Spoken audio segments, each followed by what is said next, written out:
It's the most wonderful time of the year. It's time to talk fall knitting plans.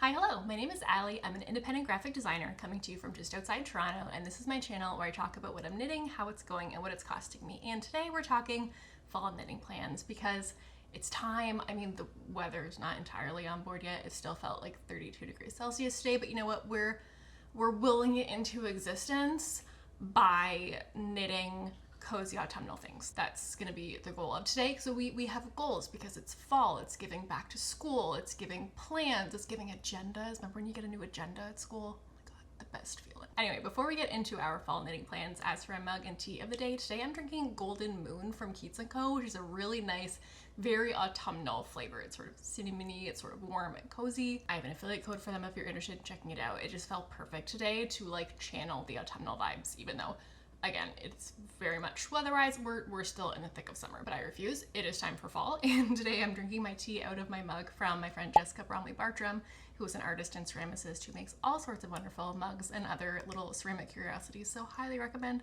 going to check out her work. As for what I'm wearing today, this is my Colette Pullover by Sari Nordland, which I finished earlier this year, and I was actually shocked when I went to look at the data of how much I've worn this sweater, because I finished this in late March, and in my head I have worn this so many times, and then I looked it up in my wardrobe tracking app and I was like, oh, you've only actually worn this 7 times, which was truly like a slap to the face. I was like, what? I feel like I wore this so many times, but I realized that what's actually happened is that just for the last several months it has just been far too hot to even consider wearing this. Like here in the GTA, it's been like, feels like 38 degrees Celsius probably like half the time this summer. Like we've just been having heat wave after heat wave to the point where I've been like, at what point is it not heat waves anymore? Guys, like at what point is this just like our new normal summer temperature, as depressing as that is? So I definitely have been lacking opportunities to wear this the last few months. So I think what actually happened is that I wore it like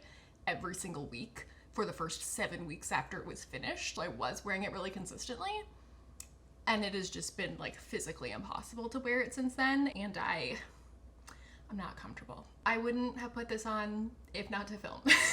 But anyway, if you're not acquainted with the Colette Pullover, this is a DK weight pattern by Sari Nordland, and it accommodates bust sizes from 27 3/4 inches to 61 3/4 inches. So to calculate our cost per wear, we need to start with the price of the garment, which I am pleased to tell you has recently gone down because if you want the whole saga, you're gonna have to go watch the whole saga. But long story short, this was a project that got more expensive as it went along, as more yarn had to be purchased.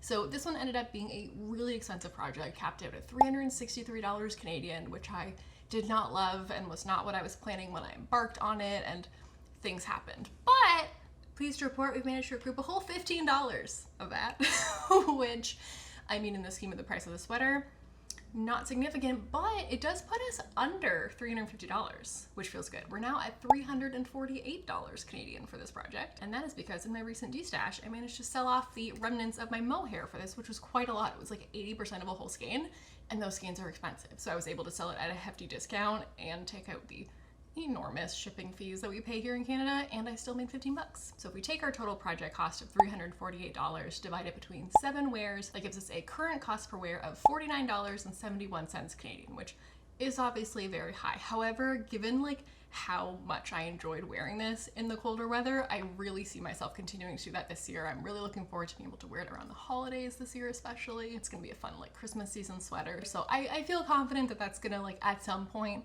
work its way down to a respectable number. It's just starting from a high point. Give it time. While we're talking de-stash, we might as well do an update on the couple of other things that I managed to sell off and reduce my final project costs on. So number one being my Lakes cardigan, which I was very pleased to manage to finish only using 5 of the 7 skeins that I'd purchased. So I figured it would be pretty easy to sell off my leftover Norma Arasake because it's sold out like everywhere. From that, I managed to recoup $50 whole, which brings our total project cost from, again, this was a really nasty one, $395 to $345, which again, we're now under $350, which is this like a normal reasonable price sweater? Obviously, no, that's not the rubric we're grading on, but it does feel much more comfortable to me to be under $350 than above it. Something about that number is kind of the threshold to me of like, I'm willing to invest in nice materials to make nice things for myself I don't make them that fast. Like, it adds up to a reasonable number for me in a year.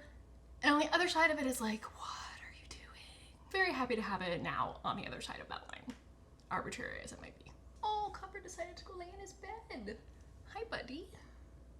Hi.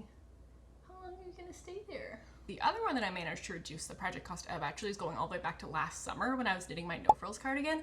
And I ended up with so much extra mohair because the We Are Knitters Touch Me mohair just goes on forever. Like, it comes in giant balls, and like I swear I was knitting out of one ball for eons. So also my D-stash managed to sell that off. I made $29 after shipping and everything deducted out of that one. So that brings that project cost from $240 down to $211. So as someone who like many a time has had to purchase more yarn to finish a project, it feels really nice to see a project cost go down instead of up.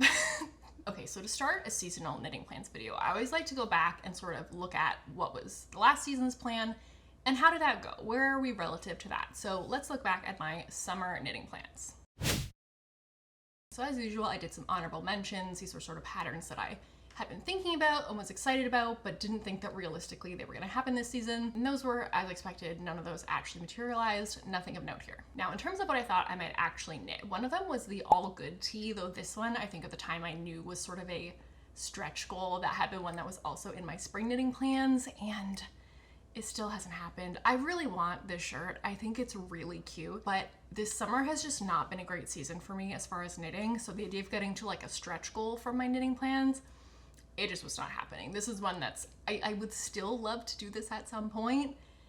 It's just not gonna be anytime soon. I mean, at this point, like heading into fall and winter knitting plans, I will be surprised if I convince myself to knit a t-shirt in the fall or winter. So 2025, not the year of the All Good tee.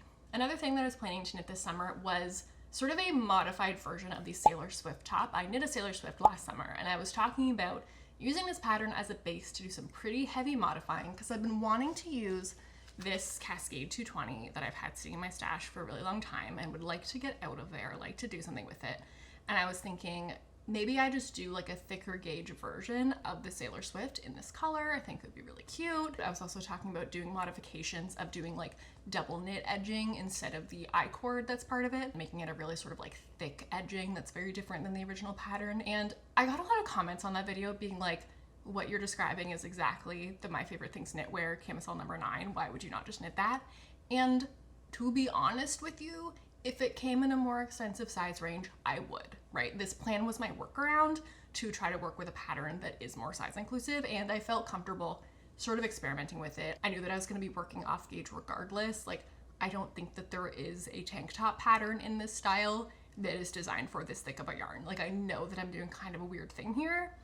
And so like, regardless, I'm going to have to be modifying it. So I figured I might as well just start with a pattern that I already have. But then someone did bring to my attention the Palm Springs tank by Leslie Forrester, which is also in a very similar style. It has this nice thick double knit edging, and it comes in a fantastic size range. It accommodates busts from 28 to 70 inches. We love to see it.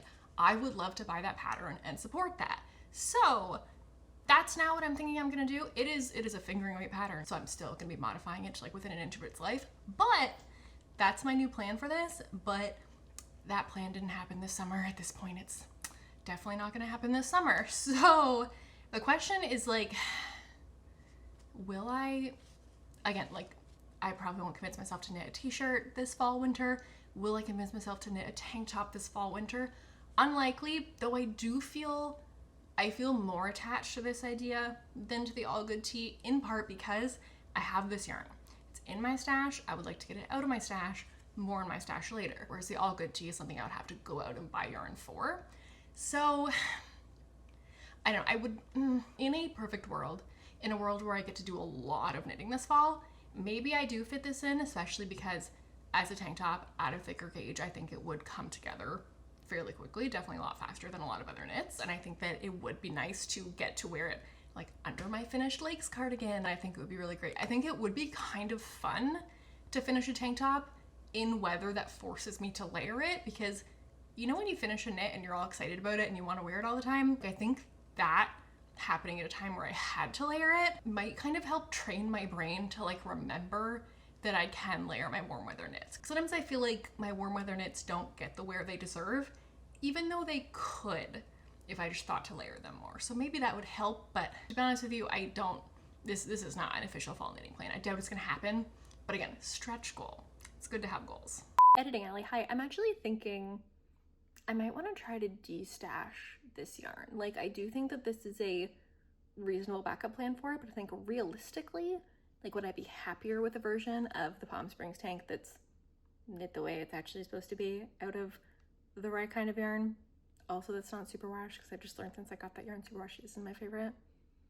And I will probably just feel more motivated to make this if I'm actually making my ideal version of it and not like the makeshift version I can kind of cobble together with what I have, which is not something I ever even set out to own on purpose in the first place. I was trying to buy navy yarn and then it showed up and I was like, this is not navy. So I will pop this in my Etsy shop de-stash. So if you would like this yarn, I will put a link to that in the description, and we'll see. If somebody wants it, great, that'll be out of my stash and I can kind of decide a little bit more freely to do what I want to do next. And if nobody wants it, then that decision is also made for me, and knit that tank top I will.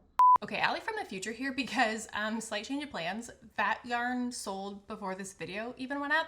So I guess that's kind of made some decisions for me as far as fall knitting plans. I guess I will not be knitting a Palm Springs tank out of that yarn. I will not be coming up with anything else to do with that yarn. I will also not be avoiding purchasing new yarn until after that has been used in sort of the queue of yarn I need to use up before I'm allowed to buy more things. So now this leaves me with just my Ardent top that's currently a work in progress, and as of recording this, which is several days after I recorded the main portion of this video, spoiler, there's been a decent amount of progress. It's pretty close to done. So I actually now only have 2 project quantities of yarn that I haven't tapped into yet. So I'm kind of like, I need to finish my Ardent, finish one more project, start the next one, and that's the point at which, according to my no buy rules, I'm allowed to buy more yarn, which kind of puts me like a project and a quarter away from being able to pick something new, which feels like a relief, to be honest with you. Like, I feel like I'm now very close to the point that I was eager to get back to with my yarn stash, where I don't feel like I have this huge infinite queue of things that I need to get through before I'm allowed to have a new idea and decide I want to do something different. So it's really nice to think that, okay, when I actually do at some point get around to knitting the Palm Springs tank, I can just pick the yarn that I actually want to make that with and not be trying to retrofit the pattern to fit the yarn that I have. That's not ideal for it. I can pick a fiber that's maybe better suited to a tank top. I'm kind of curious to try out a cotton merino blend. I've never done that before, so most likely for me, that'll be the knitting for all of cotton merino that I try out. And I'm excited about that possibility and being able to just buy the yarn for the project that I want to make the project out of and not be beholden to this yarn that, again, I never even tried to get this yarn. Actually, very appropriate that I'm wearing this today, my squiggle sweater, because this was the sweater that I purchased that yarn for, and I put that blue beside this red and was like, oh, this is going to be like a clown sweater if I use a blue this saturated. So that was immediately a no-go for me. And then I just like had this yarn, and I've been trying to convince myself to use this yarn for like over 2 years now. It's very much for the best that this has moved on to a household where it's actually wanted. I'm so happy for it. And honestly, I like that color. I love a royal blue. I would put that one sort of between a royal blue and a navy. It's sort of like a dark royal. I don't know. I just know it wasn't gonna work here. I liked it on its own, but also just like a worsted superwash wool isn't a type of yarn that I work with a lot. I wasn't very excited to work with it. I honestly wouldn't be shocked if I end up making a Palm Springs tank out of a color very similar to that, but just a different fiber, a different weight, one that works better with the pattern, hopefully. But I'm happy that someone else wanted it so that I can sort of be free of it and my conscience can be clear. So really, I think my fall knitting plans are pretty clear from here. And on the topic of fall, summer might be ending, but sun protection season is not. That's all year round, which is why I want to tell you about today's sponsor, because even when I'm wearing my fall knits, I'm still going to be wearing sunglasses. And I'm excited to be sponsored today by SOJOS, because if you wear glasses, you know that sunglasses are kind of an ordeal. SOJOS has you covered. They have regular sunglasses, they have prescription sunglasses, they have regular prescription glasses, all in one affordable place. The day my new SOJOS prescription sunglasses showed up, it was perfect timing because I was actually about to go take Copper to go run around off leash. It was so bright out. The polarized lenses definitely did their job, and the cute casual style made me feel ready for adventure, even if no one was gonna see it except for my dog. And then I got a few pairs from their new Ocean collection with regular lenses. I like to have some pairs of sunglasses that just have regular lenses for days where like I'm gonna be going in and out a lot, and it's so much easier to just have contacts in and regular sunglasses than like if you're a glasses person, you know the glasses sunglasses struggle, and having to do that a million times in one day, it's not fun. So I picked the Atlantic Ocean style to have something really fun to style with my knits, and I mean, we know I love a cat eye, and the matte frames are actually made from 100% upcycled used fishing nets. And then these ones, Sunlight, my niece picked out because she's infinitely cooler than I am, and these ones are inspired by sea turtles. You can see the pattern on the sides is actually inspired by the shell of the turtle. And my sister chose these Baleen glasses, a really nice classic style with an exclusive tail-shaped design on the arms that's also echoed in the little metal details at the temples. And if you've been watching my destash and organizing videos, you know that I'm in love with the organizing case that SOJOS offers, where you can keep 4 pairs in there. Look, just look how satisfying it is. So if you need some new frames this fall, you can use my links and coupon code in the description to check out all of SOJOS styles, and use my personal code at checkout to get 10% off your order. All the details are in the description box. So actually, I just mentioned one of my other summer knitting plans that I did do, which was my Lakes cardigan. We've already talked about this so many times now, because I also told you about all the money I got back on reselling my extra yarn. So my Lakes cardigan did happen. My first successful summer knitting plan was in fact a thick wool cardigan. Wouldn't you know, very seasonally appropriate, but you know what? I have actually gotten a lot of use out of it this summer as like an evening layer kind of piece. So that one, check. Now our other success from the summer knitting plans is it's still sort of a to be continued.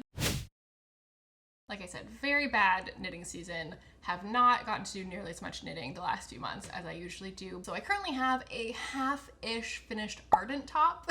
This is the second summer knit that I started, and let me show you where we are. And since I guess this one is kind of a regular project update, I'll give you our stats real quick. This is the Ardent top by Kindred Red. This is a pattern from Pom Pom magazine, and it accommodates bust sizes up to 60 to 62 inches, just depending on how much the recommended positive ease that you want. This is knit out of Kelbourne Woolens Mojave in the colors bright yellow and natural. The pattern costs 11 Great British pounds since you have to buy the whole magazine, so it's about $20 Canadian, and I'm knitting the size 3, but again aiming for closer to a size 2. Now my yarn cost was about $120 Canadian for this one, so adding in our pattern, that brings it to $140 Canadian for the project. So I don't have a huge update to give you since my last podcast update, because I got pretty in-depth on that there, and not a lot has changed because, again, see above about being busy, and apparently I've decided that I regardless will maintain the YouTube channel. If anything, the knitting suffers, which is ironic given that it's a channel about knitting. But you know, maintaining a YouTube channel takes a little bit of like motivation and like gaming with yourself in your brain, and I kind of think that if I let my personal deadlines for that slip, it would all fall apart, whereas I will always knit. I will always come back to knitting, so not worried about that. Now this is the back of the Ardent top, and this is a stitch marker that I put in right after filming last time to mark progress. So everything below that is new, so like a few inches this week I got done, but that's about it, not a whole lot. The entire front of it is done, has been done. So I need to finish the back, which is supposed to be a little bit longer than the front, and then I need to add the ruffly sleeves, which will probably take longer than I think that they will because they're ruffles, but also it's gonna be in the round, and that will be a really nice treat after knitting this flat. So that's where we're at on the Ardent.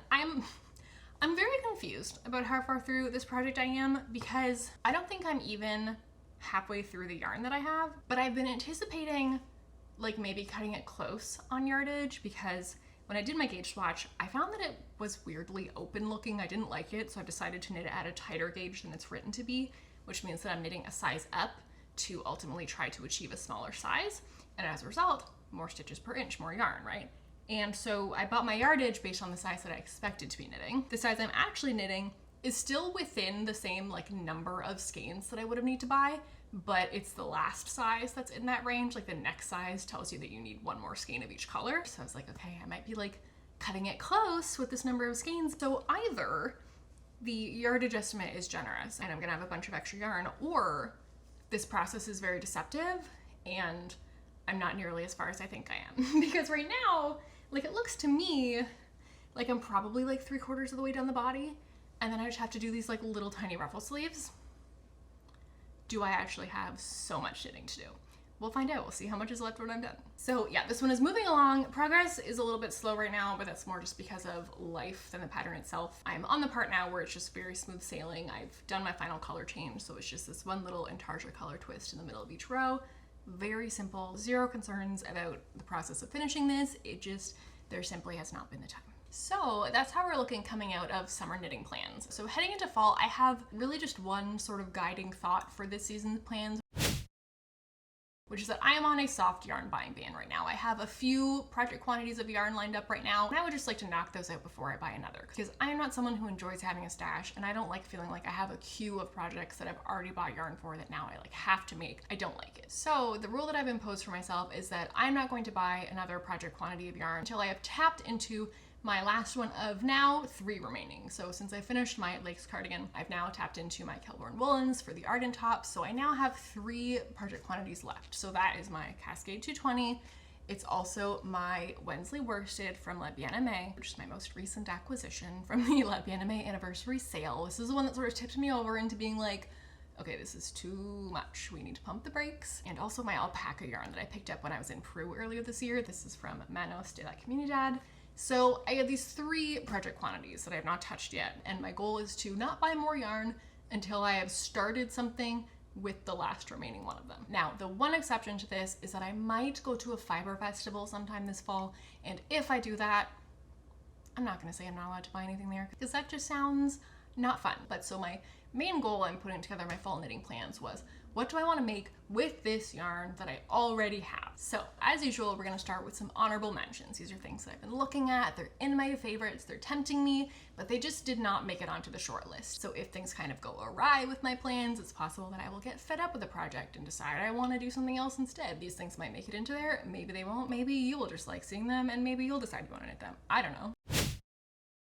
So number 1 on this list is in fact the Palm Springs tank. So I won't spend too much time on this one since we already mentioned it, but Palm Springs tank by Leslie Forrester fits bust sizes from 28 to 70 inches, which is awesome to see. I would also love to put the All Good tee as an official honorable mention, but like, there's simply no way that both the tank top and the t-shirt are happening this season, and I just have to accept that.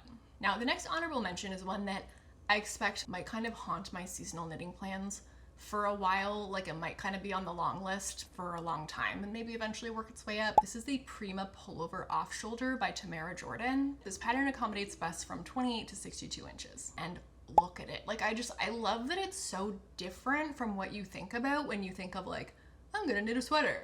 Like, it just feels like a different category of garment. It's almost like dressy. You might wear it for like a date night. Like, it's cute. And I actually found it originally when I was searching for projects to make with this. I was searching for worsted weight patterns and this came up, and it's just so pretty. But I realized that using the Cascade actually probably isn't a good idea, because that one is a superwash, and this is a pattern that you're supposed to knit with a lot of negative ease, so it fits really tight to the body.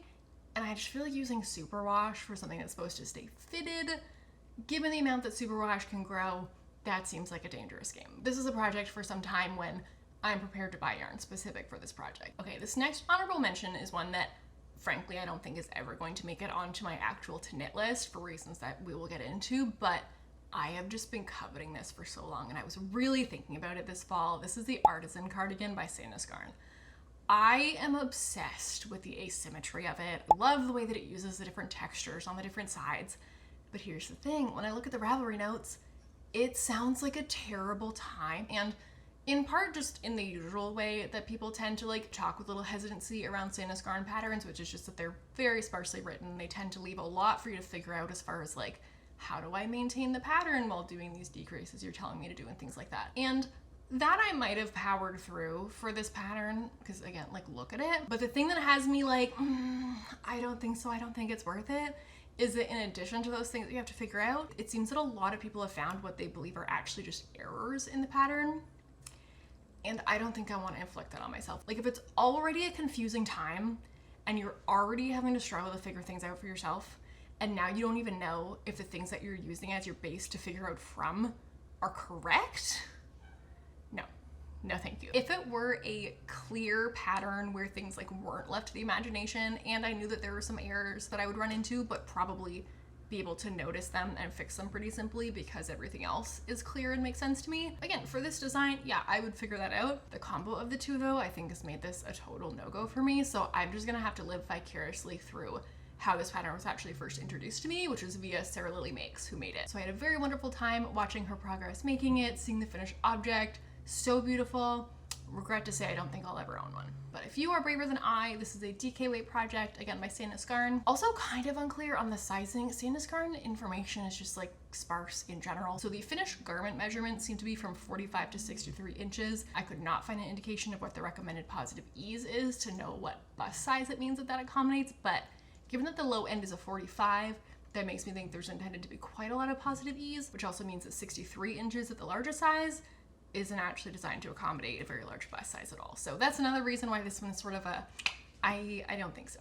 Okay, another thing on my honorable mentions list that I think I might actually like to knit at some point is Rory's Prep School Cowl by Carissa Browning, which is from the official Gilmore Girls knitting book, which I got for Christmas last year, and I haven't knit anything out of yet. So I was looking through it recently to see, okay, what in this would I actually like to knit? And this was one that stood out to me, particularly since I did my colorwork sweater earlier this year. I've just been feeling like I would like to do more colorwork, though I was reading the description trying to figure out how this works, what goes on, and I think I need to just like actually start reading the pattern since I have it in the book, but it didn't sound like it was describing stranded colorwork. I'm wondering if what it actually is mosaic knitting, which I've never done. It's talking about creating a double layer of fabric so it produces like a reversible plaid design using slipped stitches. So that's not stranded colorwork unless it's somehow just combining stranded colorwork with double knitting, in which case this would be such a warm scarf because there would be 2 layers of stockinette and 2 layers of floats in the middle. That would be so much yarn.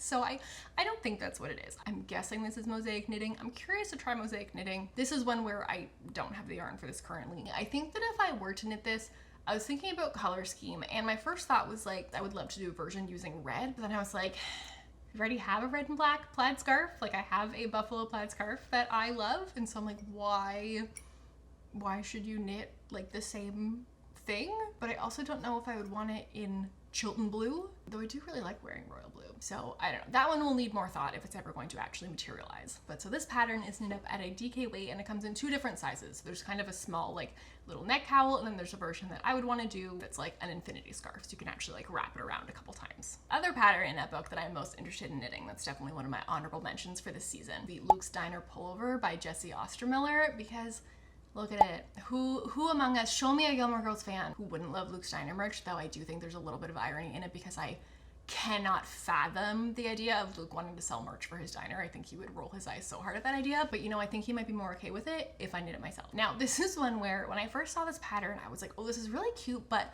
I think I would like the logo to be smaller. It feels quite large, and I was like, well, maybe I'll just knit it at a finer weight. I'll just make myself suffer. We'll go back to the spring when I knit my tucker, a fingering weight long sleeve that just about killed me. And then I looked at the pattern and I was like, oh, it's already only a sport weight. So like going down to a fingering weight's it's not gonna reduce the gauge all that much. So I think with this one, I either need to just accept the size that the logo's at, or maybe I knit like a much larger size than I would normally knit, so it's a really big kind of oversized thing. I'm assuming that there's one chart for the logo. Even if not, I would just use a small one. And then putting it on top of a larger garment would like feel smaller, and maybe that would make me like it better. But then that also means that I'm knitting that much more garment at a very fine gauge, which sounds like a terrible idea. So not entirely sure what I want to do with this one. Oh, the other option is that I, you know, make my own life hard by modifying the chart, which is not something that I wouldn't do. So maybe it's a matter of seeing how closely I can replicate the logo using a smaller number of stitches so that it can be more just like a little like one side of the chest patch rather than like your whole front of your shirt. But that's a thing that would definitely take some experimentation to see like if it works, because you do just need like a certain amount of detail for things to be like recognizable and look right, and I just don't know yet if this one would work small enough to do what I'm thinking. TBD on that, but like I said, this is a sport weight pattern and it accommodates bust sizes from 32 to 69.5 inches. And also one last thought on this is just like, I don't think I'm ready yet to knit another long sleeve at that fine a gauge. I'm still recovering from the tucker, which it's so unfortunate because I love it in my wardrobe. Like it's such a useful piece to have a long sleeve knit that's not so hot. It's more of like a midway layering piece. I think I really genuinely would get a lot of use out of this pattern if I knit it. I'm just not ready yet. Oh, we need to do some stretching. How is it that filming a YouTube video is like so physically exerting? Like of all the things that I didn't expect when I started my YouTube channel, just the sheer amount of like physical endurance that it would require, like that was just simply not on the list of considerations that I had when I started this. Okay, just think about the ice cream. Think about the Cortha Dairy salted caramel truffle sitting in the freezer right now. Things to look forward to. And now the last of our honorable mentions are all related to the great question of what do we do with the yarn from Peru? Because obviously I do feel a little bit particular about this yarn because I picked it up on this trip. It was an amazing trip. I was so excited to be going to the place where I think it's like 90% of the llamas and alpacas in the world are in Peru. Like if you have used alpaca yarn, it's almost definitely from Peru. So I was really excited to get to go there, to go visit the llamas and the alpacas, the place where they make the yarn. It was such a cool experience. So I would like to make this into something that feels like it's an extension of that experience. Like it feels like it's a part of that trip, if that makes sense. So I've gone through various phases of considering what I'd like to make with it. And these honorable mentions are all things that I thought about making with this before I arrived at my final plan for it this fall. So the first thing that came to mind for me to knit out of this is the Storm Sweater by Petite Knit. This is one that's sort of been swirling around in my brain the last few months as something I would really like to knit. This is a DK weight knit that fits busts from between 29.5 to 59 inches. And for this one, I realized I just simply do not have enough yardage to knit something that oversized. Like I have 10 balls of this. This is, it's like hidden in the middle. This is 50 grams or 112 meters. So I have 10 balls of this, which should be a comfortable sweater quantity for me, but the Storm Sweater is just so oversized that it's just not happening with this yarn. So the next pattern that I was considering is the Ballard Pullover by Sari Nordland, which has been haunting my seasonal knitting plans for, I think, a whole year at this point. So the first thing on my maybe list is another one by Sari Nordland. This is the Ballard Pullover. Now, again, cables. Do you see a theme? Do you see that I have been missing something in the last several months in knitting my cardigan that goes on forever, and knitting my summer garments in plain stockinette and in 2x2 ribbing? Do you see that I'm craving texture? So this could be entirely too many cables for one season. I probably don't even have time to knit this anyway, but look at it. Like this is definitely my personal runner-up project as far as garments for myself. So for reference, the Ballard Pullover is a pattern designed by Sari Nordland. It's knit up at a DK weight and it fits bust sizes from 28.25 inches to 61.75 inches. I've been thinking about making this for a long time, and when I was trying to come up with what to do with this, it's a DK weight yarn. That's a DK weight pattern I wanted to make. I think that sort of elegant cable pattern would look really beautiful in a vibrant color. This is a really good candidate. As I was knitting things up this year, I was kind of starting to feel like I now have just quite a few like nice standard crew neck pullover sweaters, and I just don't know if I feel like I need another one right now. Maybe I should investigate whether there's something that just feels like a little bit different that I could do with this instead. One that would make it kind of feel like I was just wearing a different sort of outfit when I put it on. And I think part of this thought process too was that like, I love this yarn. I love this pattern. The two would work well together, but there's something about this pattern that just, this style just in no way reminds me of anything about this trip, right? Like it's a Nordic design. It feels very Nordic, maybe European. It feels like the sort of thing that, you know, when people talk about garments being like classic and timeless, but like if you dig a little further, you realize that actually what people are talking about is a very sort of wealthy and Eurocentric style, and that just feels sort of at odds with what I would like my Peru yarn sweater to evoke. So once I'd sort of had this thought of wanting the aesthetic of what I knit out of it to kind of do a better job of like evoking some of the aesthetics that I loved so much seeing on my trip, I started thinking of the pom-pom garlands that I saw in so many places on my trip. I absolutely love these garlands. They're so colorful. They bring me so much joy. And I started wondering, what if this yarn was sort of the backdrop for a sweater that brought in other colors? This would also be a stash busting project in a way intended to kind of evoke the impression of those pom-pom garlands, like not literally stitching pom-poms to my sweater, but doing something that would bring kind of a similar feeling. So the first pattern that I was thinking about in this context is the Funfetti Raglan by Andrea Gaughan. So I was thinking, imagine that with a green backdrop and maybe each row of the fleas, or last time I talked about a pattern that has fleas in it, I was like, there's gotta be a better name for this. What is a better name for this? And several people were kind of telling me, there is another name, you're not gonna like it any better, it's lice. Fleas and lice. I am gonna say, can we just like reclaim this? Can they be like snowflakes, sparkles, sprinkle? I think in this case, I think because it's the Funfetti Raglan, I think we should call them sprinkles. So let's say each row of sprinkles was like a different color of scrap yarn. All the colors of the rainbow are represented, but not necessarily in rainbow order, which was a thing that I found tended to be the case with pom-pom garlands. Like all of the colors would be there, but they wouldn't be in Roy G. Biv order. Unless unless they were trying to evoke the flag of Cusco, which they often were in Cusco, because fun fact, the Cusco flag, almost identical to the pride flag. So if you would like something alpaca or llama themed with a pride flag on it, Cusco's a really great place to find that, as I did to give to one of my friends when I got home.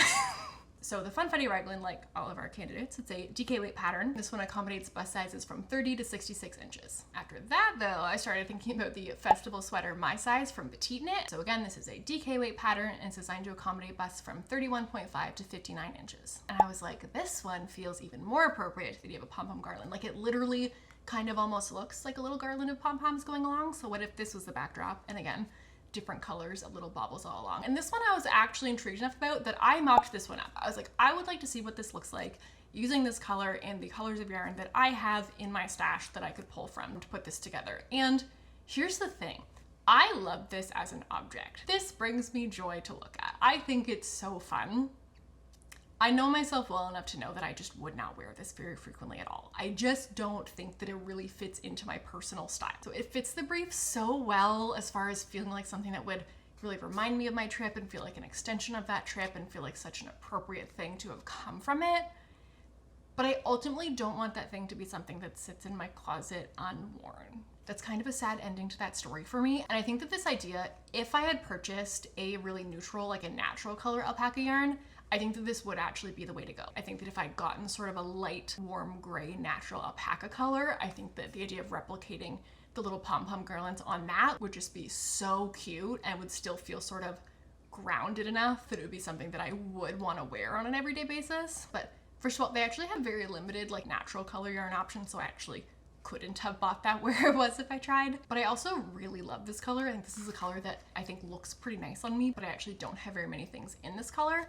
And it's also the color of the Andes. And one of the best parts of this trip was just seeing those mountains all the time and seeing the thousands and thousands of terraces that were cut into them like hundreds of years ago. That's just like absolutely mind-boggling. So I really do feel like this color was a good choice as far as sort of embodying the trip for me, but I did conclude that it means I think I need to keep it to one color because this combined with all the others was just feeling a little too kind of cartoony for me. So that brings us to our first actual fall knitting plan. What I'm actually planning to knit out of this is the Rivendell Pullover by Sari Nordland. So we went on this whole journey and we did circle back to Sari. And this is funny because I feel like Sari Nordland has come up a lot today. Like I'm even wearing a Sari Nordland pattern right now, but this, other than a pair of socks, this is the only Sari Nordland thing I've actually knit. So I feel like this is seeming deceptively like a Sari Nordland podcast, which is definitely not, but I guess I've really just been like coveting her textured knits lately. But so the Rivendell I love because it does still have some cabling in it, but it also has all these different kind of textures on it that just, it feels a little bit more eclectic to me. And it just feels a little bit more about a more sort of interesting, varied textural experience that reminds me more of a lot of the different sort of textile arts that I loved so much on my trip. And then one of the other things that really drew me to this pattern is, like I was saying, I've made so many like crew neck pullover sweaters, and this dramatic V-neck just feels like such a breath of fresh air, and it's this really sort of boxy fit, and if I start to run out of yardage, I feel like a quite cropped version of this would be really neat also. So I'm just excited about this one as just like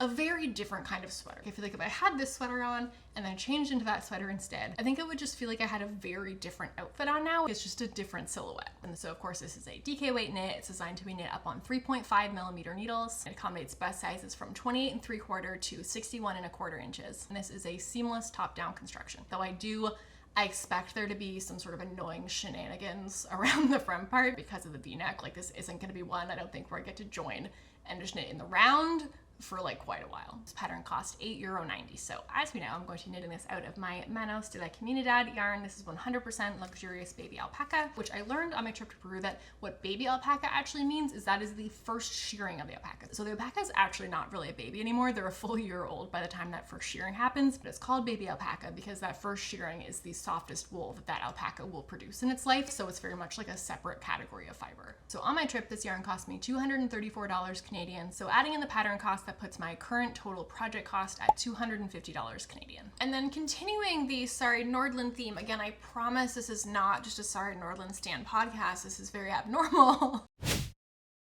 But the next thing on my list is the book club cardigan, which first of all, you had me at the name. You could not have come up with the name of a garment that would appeal more directly to me as a person. Though, I mean, I say that, but I've never actually been in a book club because I hate being told what to read.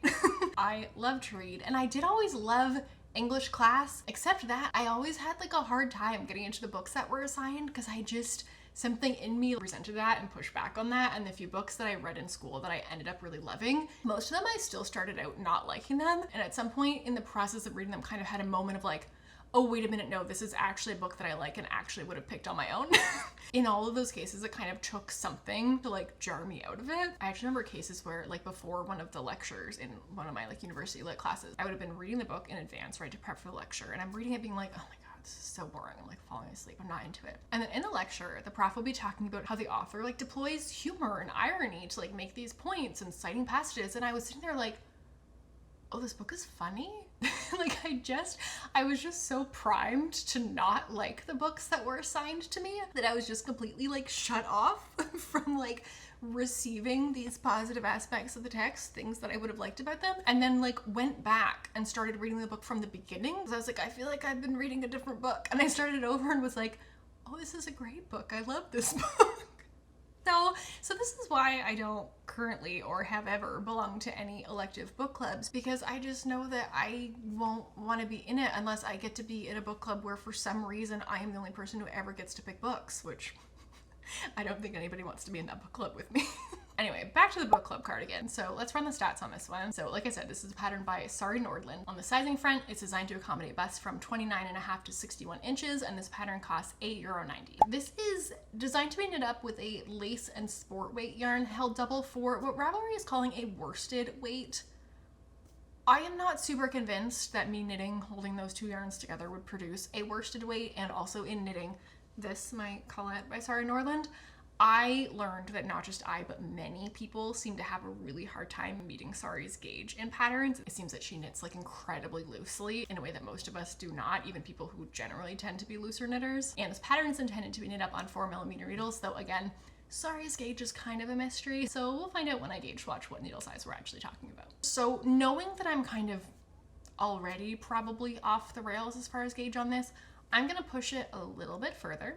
We're gonna fly a little bit close to the sun, and we're gonna use my DK weight Wensley worsted from La Bien-Aimée. This is in the colorway Coquelicot, and this base is a 50% merino, 25% Corriedale, 25% Wensleydale base, all just different kinds of wool. And it's definitely more on the rustic side compared to like a merino. And before you get too concerned, I did go looking through projects on Ravelry. This is a pattern where there's quite a lot of projects to look at, and people have successfully used DK weight for this pattern many times, including in some cases specifically this yarn. So when I do my gauge swatch, I'll do a little bit of math and figure out how far off I am from the pattern gauge, and therefore how many sizes up that I need to knit to end up where I want to. But I just think it's gonna be so good in this color. Like I was already thinking that this very sort of like polished, elegant cable design would be so fun in a vibrant color.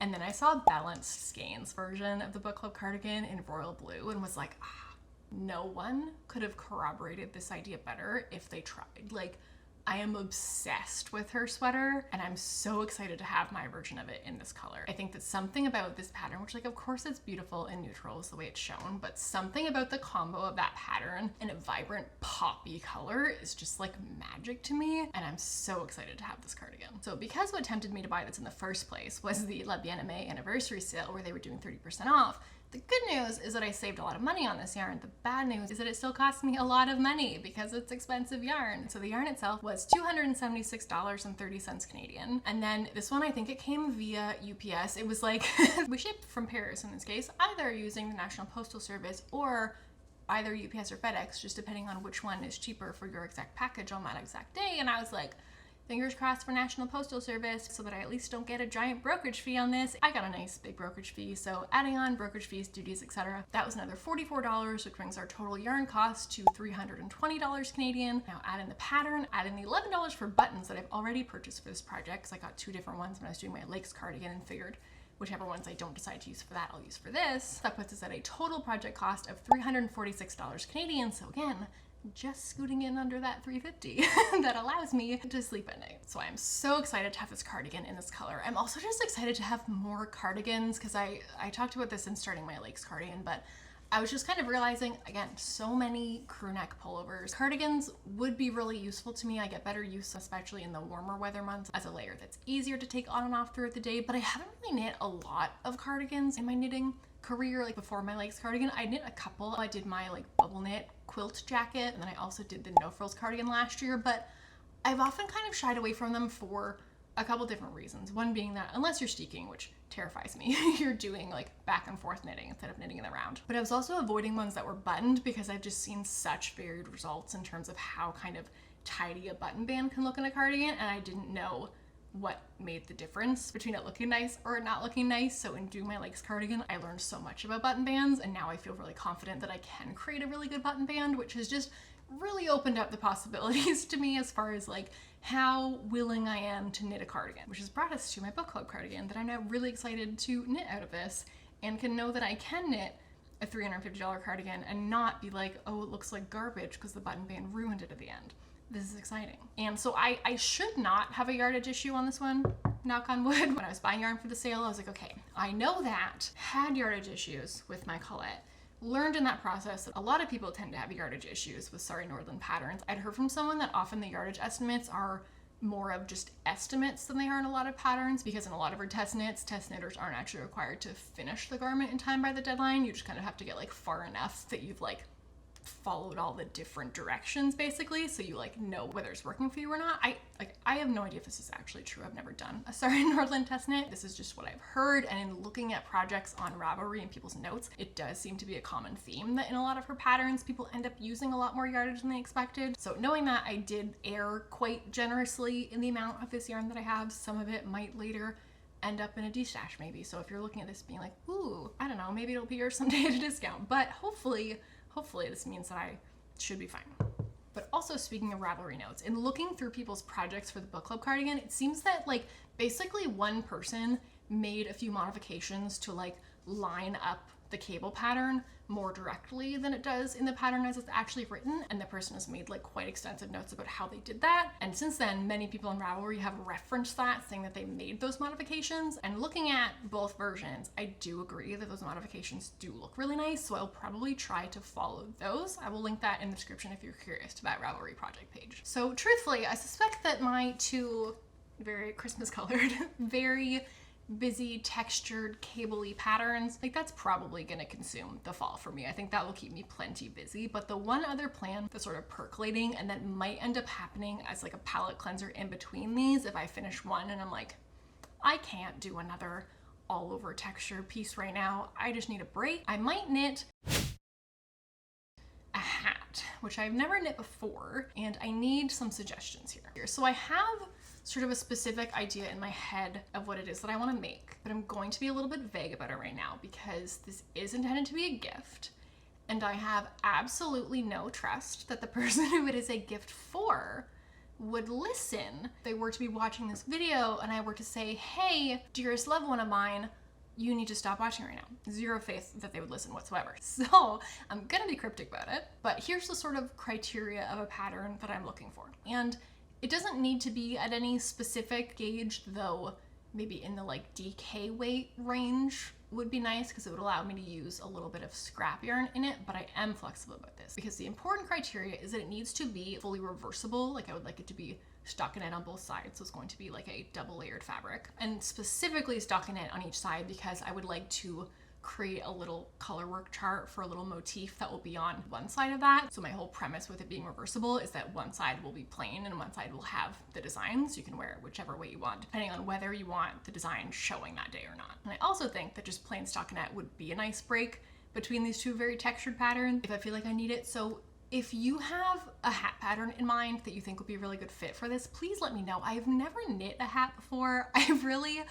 I don't even know what I'm like looking for as far as criteria when I'm looking at hat patterns. Like what makes a hat nice to knit, nicer than other hats? I don't know. So I'm very open to feedback here. What are hat patterns that you've really enjoyed knitting that have given you a good result and that would work with this idea that I have of the sort of reversible design element? Please let me know. So that's it. That's what I'm currently thinking on the fall knitting front. Those are my plans. We will see if plans become reality or if they go off the rails, as they sometimes do. But I feel like they're conservative this year. I think last fall I probably was like, here are the like 4 sweater patterns I'm planning to make. So 2 plus maybe a hat seems much more achievable than that. So congratulations to me on setting attainable goals. And I would love to know what your fall knitting plans are, or do you not have any because you like to just fly by the seat of your pants?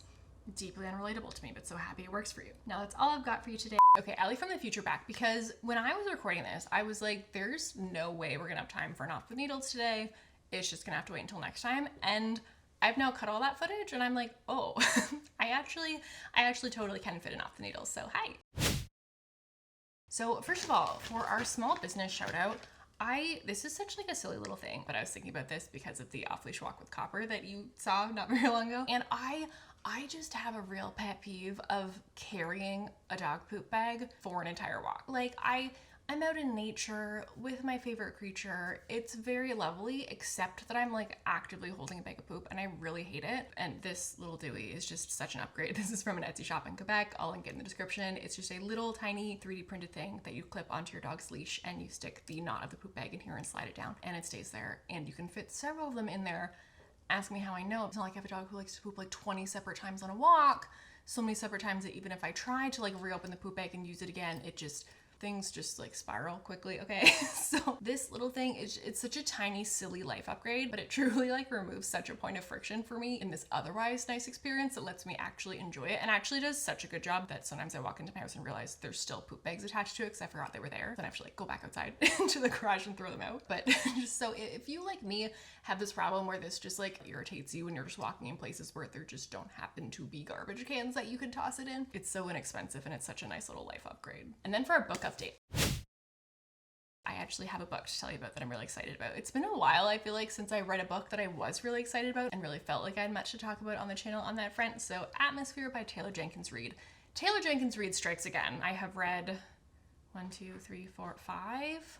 I think this is the 5th book of hers now that I read. I have not been let down by a single one. I mean, there were definitely ones that I loved more than others, but like they're all hits, they're all a good time. Almost all of them have made me cry, if not all of them. This one though, this one killed me the most. So actually, don't like let that scare you away. It's not like a tear-jerky book if that's not your thing. I was just very attached to these characters. I was very moved. I guess I should tell you like literally anything about it. So this book is set in the early 80s, I believe, at NASA. So the premise of it is that it's set right when NASA started accepting women into the program, which I think that is true in terms of timeline. It's not true in terms of characters. Like, it's fully fiction. It's a novel. So the main character of the book is this woman, Joan, who's at NASA, and it's sort of following her and both her family life and also her romantic life, because at the core of it, it is a love story between two women working at NASA. And it's just, I just loved it. Her writing is just so good. I was so invested in the relationship at the center of the story. I was also so invested in Joan's relationship with her niece. Like, Taylor Jenkins Reid just writes characters who are so real and you feel for them every step of the way. And at the same time, she's always making these characters into just really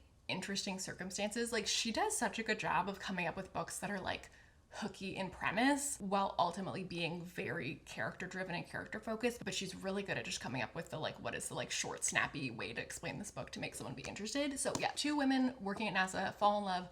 They're not allowed to do that. It's the 80s. It's a problem. So I just really recommend. So good. I cannot wait for the next Taylor Jenkins Reid book because I know that it will destroy me as much as every single other book she's ever written. Okay, so I think that's actually all that I have for you today. So I'll pass it back to me to wrap things up.